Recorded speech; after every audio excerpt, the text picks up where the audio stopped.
And always take a look up at the bottom of your box. I mean, you're going to have a little bit. Nothing's perfect. These aren't show trucks. You have to replace it. It's not a serviceable filter. And It's the engine blow-by. do before I run it is I smell it.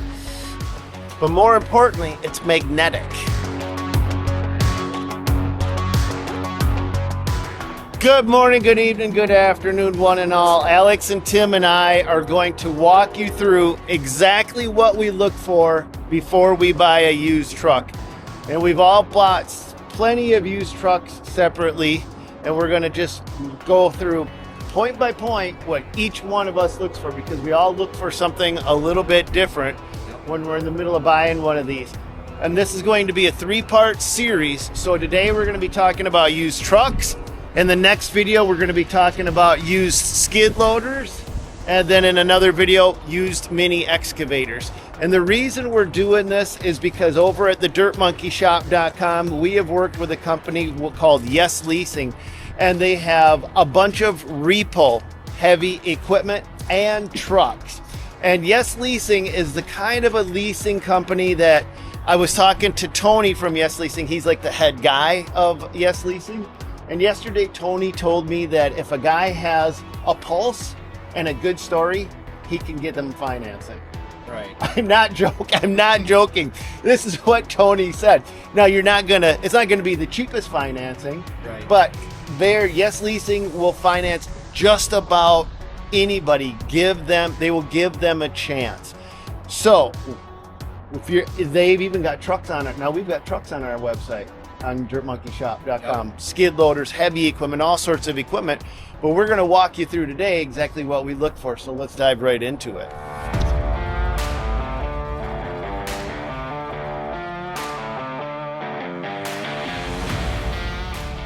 Now, a truck pre-trip inspection starts before you even show up, right? Right. Okay, what do you say? How does that start? A lot of times when I call and ask about a truck, I ask if it's available, and I let them know I'm interested to come look at it, and I specifically tell them not to start it and warm it up, because usually they could be hiding something, like a manifold leak on a gasser. When the truck is warm, you can't even hear it, but when it's cold, it's ticking like no other, and it's just good to hear how they start cold. Sometimes they clank around when they're cold. I would avoid buying that. Right. And there's a couple kinds of trucks that right out of the gate, I ask those even before I come out, questions that are an automatic no for me. One of them is, I was taught this by an old time mechanic when I was first buying dump trucks. He taught me this, and I held it over into pickup trucks. He said, never buy a snowplow truck. Yep. And he said the reason why, and I learned it's true, is that that salt gets into the undercarriage, it gets into the suspension system, it gets into the transmission lines, especially if they're a hard line. And what it'll do is it'll slowly rot everything out, and you're just buying somebody else's ticking time bomb. Yep. At that point. But you said there was a truck you would never buy either. I probably wouldn't buy a tuned and deleted truck that's been hopped up and, got a bunch of performance stuff done to it, just because you'd never know if the guy was beating the crap out of it or just using it for extra work, and it's just had a hard life with an extra 100 horsepower on top of it. Yeah, so now we're talking about the difference between somebody's show truck that they're super proud of and a truck like this one that maybe somebody has gone in, tuned up, given the extra horsepower to. And the thing what you're saying is when someone gives them that extra horsepower, they want to use it. It's hard not to. It's hard not to, and that's not easy on these trucks. There's no sense in buying somebody else's problem. Of course, a lot goes to the person selling the truck. If they're the original owner and the dude's 70 years old and he babied that truck for 20 years, just go buy it. Right, and he took care of it and he tuned it to do preventative maintenance on it. He's got a small tune on it, and you can tell he's not beating the crap out of it. That's a different story, but you come up and there's black smoke near the tailpipe there, and you can tell someone's been romping around town on it. Yeah, especially if they start bragging about how many times they rotated the tires. I'm just like, just sell me the truck. I'll listen to your story, old timer, but let's start with the tires, because tires tell a lot of story. In a moment, we're going to cover some of those tips that the old timers taught me way back in the day that still hold true today. But I'm jumping in here because there's something I forgot to mention in this entire video, and it was what I consider to be the most important point of anything. I was doing a podcast a couple of years back, and one of the guys I interviewed happened to be one of the most impactful podcast interviews ever, and it was about the proper way to buy and sell equipment. And long story short, without listening to the hour-long podcast, what he summed up was, it doesn't make a difference how you buy the piece of equipment, it's how you sell it that matters the most. Because what you want to do is you want to buy that piece of equipment as close as possible to the price that you can sell it for, so that that piece of equipment can basically be free. And he said the key to making that happen is to buy it as stock as possible, but to look at the resale value of that truck or piece of equipment as a stock item. He said if you put a lot of customization onto these trucks, that's not for everybody. The average guy out there is going to want something that he feels has got replaceable parts, that's going to bring the absolute closest value to the point where you can sell it. And I realized how impactful this was when I was selling a backhoe that I had used for almost 15 years. I was able to sell that backhoe for about the same price that I had bought it a decade and a half earlier. Meaning that other than the cost of ownership during the time, the machine itself was absolutely free. So anytime you're looking at a piece of equipment or a vehicle, look at the resale value. Unless you plan on driving it into the dirt, what you're going to get out of it when you're finally through, and that difference in price of your purchase price to what you can sell it for, is the actual cost of ownership just to have it in your name. And go over to the Dirt Monkey shop and check out our repo section, because we got a lot of cool stuff over there. But let's dive back into this video. So, yeah, and we got 2 sets of tires here. Let's go to the back. They're already telling the story of what's going on with these trucks. Yeah, I bought these tires aftermarket, and you can tell that someone had it on the front of their truck, so they're choppy. You know, you can feel it, which says usually there's a front end issue on there. So when you look, you can see the difference in height in those tires. So whatever truck that was on, it had something in the front end that was loose and wobbly. Okay. Whereas these tires are going to be nice and smooth. The tire is flat. It's wearing evenly. That tells me that the front end is nice and tight and it's not sloppy and worn. All right. So the tail of the tires is one thing. It's not just if they're wore down, it's how they're wore down. Exactly. That's a big thing. It's not, don't just look at the tread life on them, but look at the tread wear, because that's going to tell you what's going on underneath. Especially in the front end, yeah. Now, one of the tricks, I say we should also include some of the bigger rigs in this thing. One of the things to look for that I was taught, because I just went to a mechanic shop and I was young and dumb and didn't know any better. And I says, what is everything I got to look for? And they always told me to pull the plug on the pumpkin. Always said. Now, I don't know if you can pull the plug on every pumpkin on a pickup truck, but on a big rig like this, there is a plug. Is it in the front or the back, do you think? I can't remember. Probably in the front. Right here, okay? So right here is the plug, and there may be another one on the front, okay? If you pull that plug, it should not be to the point you should have oil. You should have oil just up to the rim, because that's where it's supposed to be. But more importantly, it's magnetic. And if you pull that and you see metal shavings, you need a new rear end. Or could you need a new rear end? And if you see chunks, just forget it. Yeah, don't even think about it. The truck will need a new rear end. Now that's different because the magnetic plug on a pickup truck like this is on the bottom. So you're not going to probably be able to do that. We've got the hoods up, Alex. What do we look for under the hood? Do you want to start with a body or under the hood first right away? What do you want to start We with? can start with under the hood. Under the hood? Okay. Yeah. So usually, I'll get up in here and I'll inspect it to see how dirty it is. I'll check the air filter. I'll pull the air filter out, see how bad that is, to see if somebody's been taking good care of it. Check the dates on the batteries, see how new those are, because for a big truck like this, it's like $700 for some batteries. So if you can get that taken care of before, I would have. Then I always, you check the training fluid when it's running and hot, on a level surface. But what I always do before I run it is I smell it, because you can always smell if it has like a burnt scent to it. Look at the color of it. Is it brown or is it red? This one hasn't been changed for about 40,000 miles. This is a solid transmission. You can see it's nice and red. It doesn't have a burnt smell to it. And then I do the same with the oil. Before I even run it, I check the oil level to make sure that it's at proper height. You know, that's perfect right there at the top of the line. This truck is a little older. It does have a little dirtier of oil. I smell that too to make sure that it smells good and doesn't smell burnt out. Okay. If somebody's been running it hot, Yep. you know. What about the radiator? Do you look at the radiator fluid at all? Yeah, you can, and you can check for milkiness on like the top of the cap and stuff. You can check for milkiness up there. So you're looking, when you say milkiness, you're looking for a froth right Exactly. underneath the cap. Yep, and then I also check on the oil cap right there as well too, to see if there's any frothiness on there. Which sometimes in Minnesota you get a little condensation up there from the hot and cold, so you get a little bit of it, but a little bit isn't bad. You can also check right here too for the radiator fluid for, you know, antifreeze to see if there's any milkiness going on in there.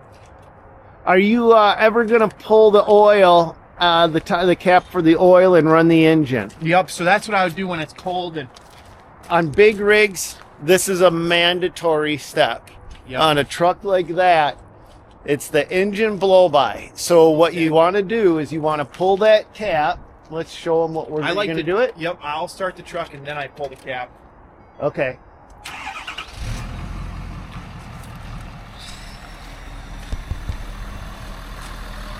You come up here, and what you do is you take the cap on, and we're not on level ground, so then you usually see the cap bouncing around, you know. Or you'll see actual Smoke coming out of there. come past it. Like this one does have a little bit of it because it had the PCV valve on there for a long time, and I was plugged up, and it ruined it, you know. And that's some of the stuff that they put on these trucks that ruin it. And they never had anything in the service record for replace this filter at X amount of miles, and you have to replace it. It's not a serviceable filter, and it got plugged up with oil, and it wasn't letting pressure out of the system, and it created blow-by in this engine. And now it's totally gone and out of there. We got rid of it. The blow-by? No, the crankcase ventilation. The crankcase window. Okay. Yep. This truck also has 150,000 miles on it, so it's getting up there in age. Okay. We've got the hood open. Is there anything else in the engine compartment that you look for besides listening to it? No, other than just checking the air filter. So let's go on to the body. Yep. Now when I start with mine, I always start with the hood open, and I look right here, right in here, and I look all around for overspray. If I see any overspray on the truck, whether that's in the frame and it's a different color or anything like that, that's a big red flag. This truck was in an accident. Hey, Tim. Hi. So what do you look for on the body? I go through it with a fine-tooth comb, and Tim can definitely attest for me. I went through both of our trucks like this, and then I had him put it on the lift. Okay. And we went through the bottoms of them. Okay. Checked everything through there. You can always check the body lines. You know, if the body lines are even So this is an important point. What he's talking about is right here. Yes, and like over here, they should always be smooth and symmetrical. You know, you shouldn't have any odd gaps. I mean, you're going to have a little bit. Nothing's perfect. These aren't show trucks, but, you know, you're definitely going to want to look to see if something is crunched up in there and is an issue. And then when I'm under there, I'm crawling around. I'm looking for rust and any kind of damage. Is there anything hanging? Did they clip anything down there? Have they been rubbing a bunch of crap with it? And always take a look up at the bottom of your box, because I've seen where these right here are just rotted, This is a great example. rotted, gone. And This truck right here, you can tell whoever had this truck never took the sprayer and washed it up in there. Well, now you might not be able to see it, but up on that box side over there, Okay. it's super rusty up there. From I've just seen somebody them that so walked. pretty sprayed, like look like a brand new truck, and then you look under there and you can see that they sprayed all the rust. That box, you're not gonna be able to set much in it. It's gonna crush it down. It's just it's just hanging on to the just frame. hanging on, but they polished it up so nice, and then you know. There's Okay. also a difference of surface rust and like structural rust, because a little bit of surface rust you can save it. Sometimes the elbow grease if you're buying a used truck. You just saved this one. You Yeah. guys went through this Yeah, one. like and the did- rockers right here. You can see we totally grinded down all the rockers and all the rust on there. If you would have seen it before, somebody would have been like, "That's a rusty piece of crap." Well, it happens. These are salt trucks, but we can maintain them and make them look way better. Hey, look at that. That looks really good. Yes. Frame and everything. It turned out nice. We have to do the wheel wells in white though. One thing on the bigger trucks to check for, if it was like used hard, road wet, and road hard and put away wet, you're gonna see it in the rear leaf springs. You'll find that these leaf springs will have rust, and eventually those will fail. That was taught to me by an old time mechanic. But now we've covered the tires, Tim. You showed up a little bit after the fact. You Yeah. covered the tires in the engine compartment. Is there anything you look for specifically in the engine compartment? Leaks, but the first thing I do before even starting up the truck is check that oil, see what the oil looks like, how thick, if it's sooty, if it's leaves a big residue on your fingers, it hasn't been changed in a while, or there's blow by or something that's causing the, improper like fuel combustion or whatever that's getting into Yep. your oil. And One of the things that I like to do too is I like to put the truck on a clean piece of concrete and just let it run. Yeah, that's another good point. Just let it run. it's best if you can show up if they didn't start it before. Oh, we said that. Yeah. To Great always question. start them before we get too far back. Alex, explain to Timmy exactly what engine blow by means. Just means that the rings and pistons are worn and air is getting past your system and then blowing by a little bit of pressure is what I was under the impression it is. I might not be. It's a worn out engine. Yeah, worn. Your engine is getting weak. And you look and you see if that's another thing before you start it up, check and see if there's residue on the oil cap. I mean, I suppose you guys talked about that or no? Yes, Okay. we did. And you could also go so far as to check the compression of each individual cylinder if you really wanted You to. can bring it to a shop. Sometimes if you have a friend that owns a shop, drive it over there and have a mechanic go through it if you're not mechanically inclined. Pay the $125 if you know it's a good truck. And Yeah, have them do an inspection on it real quick to make sure there's nothing major. That's if you're really interested in it, it's worth the money. Yep. All right, guys.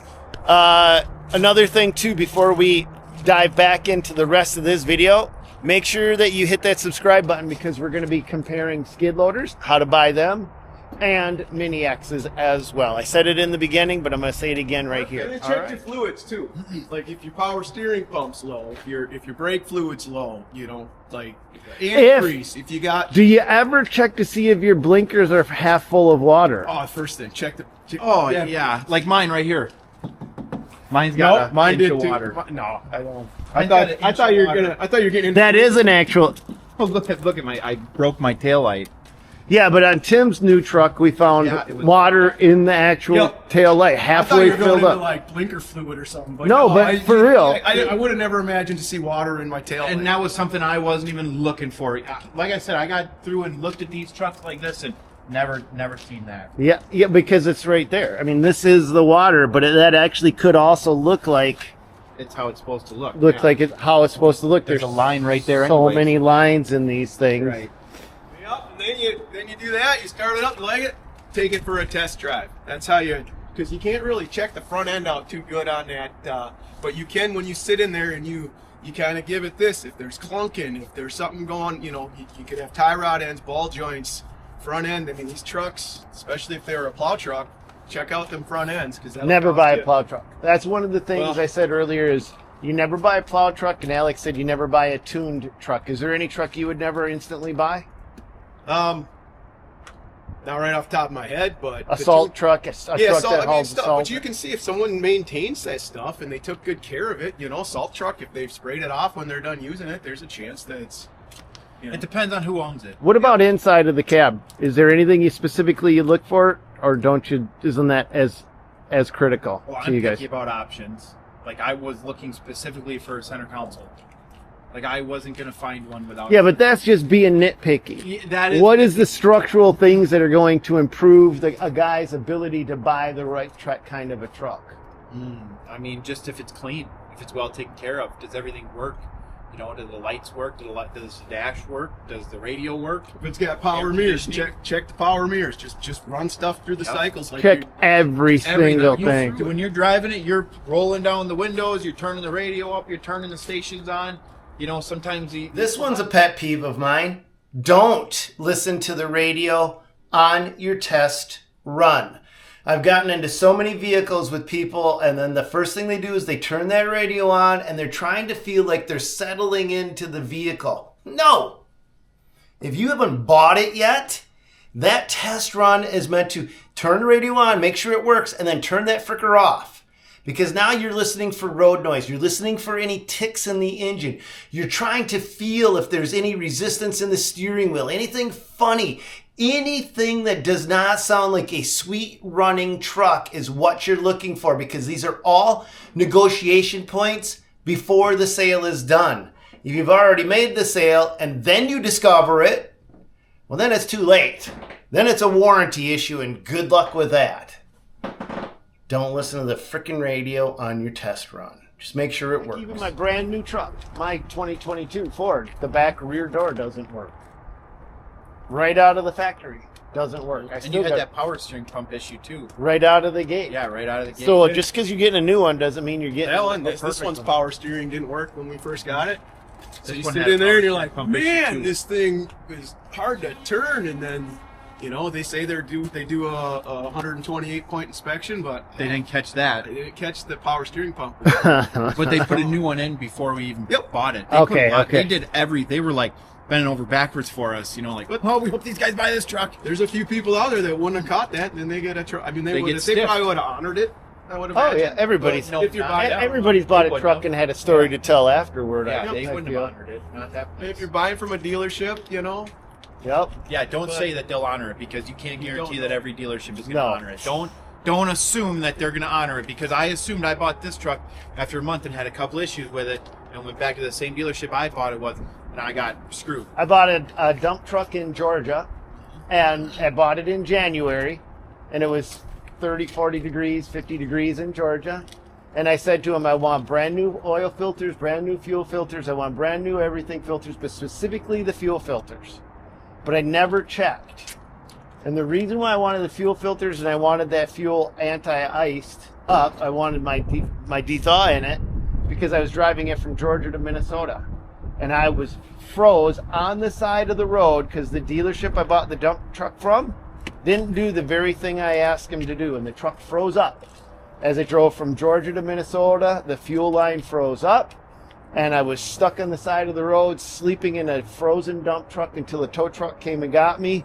We hiked it inside of a shed, and he pulled all the filters and did $1,500 worth of, plus my time for tow, full plus of crud. They never touched. full of crud. They never touched, never did it. Absolutely. So, now it's your guys' turn. What stories have you had from a used piece of equipment you bought that someone told you something different?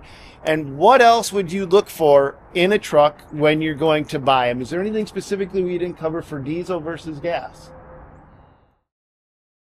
Yes, there absolutely is a critical thing we forgot to mention in this video, and that is to follow the vehicle and look at the color of the exhaust, especially if it is a diesel vehicle. You want to note what color that exhaust is and what color it should be in correlation to the color that's coming out the back end of that vehicle, because that gives you a good indicator of what's going on inside of that engine. Do you have an oil leak? Do you have a radiator leak? Because all of those things are going to cause your exhaust to be a different color than what it should be. Another thing, when you're following behind the vehicle, watch how it tracks. So as that vehicle's going down the road, you should be tailing right behind it and making sure that that alignment is perfectly tracking. And then as it goes around corners, watch how the tires, the front tires and the back tires track, to make sure that everything goes good and that the entire vehicle, you shouldn't notice anything. And if you do notice it, it's something, red flag, danger, Will Robinson. So the color of the exhaust and how the vehicle tracks are two other things that you should bring up. Now it's your turn. What did we miss? Put it in the comments down below.